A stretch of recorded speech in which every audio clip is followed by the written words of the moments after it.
Momen haru dua kakak beradik sigap membantu pria perbaiki payung terbalik di tengah hujan.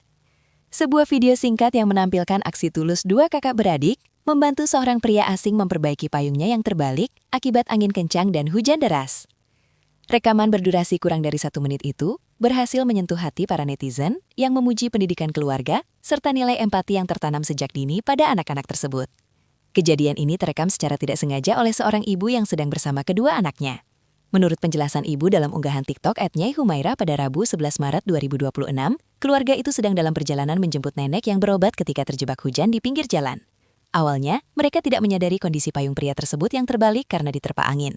Dia anak bungsu yang pertama lihat, saya pikir mau kemana. Tahunya nolongin bapaknya, dibantuin AA juga, tulis sang ibu dalam caption video. Tidak lama kemudian, kakak laki-laki anak bungsu itu ikut mendekat dan membantu memperbaiki payung hingga kembali normal, meski keduanya ikut kehujanan.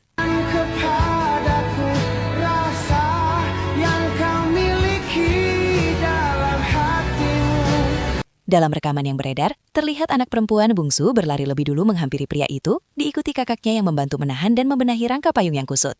Netizen ramai memberikan pujian. Banyak yang menilai aksi ini sebagai bukti suksesnya pendidikan orang tua dalam menanamkan nilai kebaikan.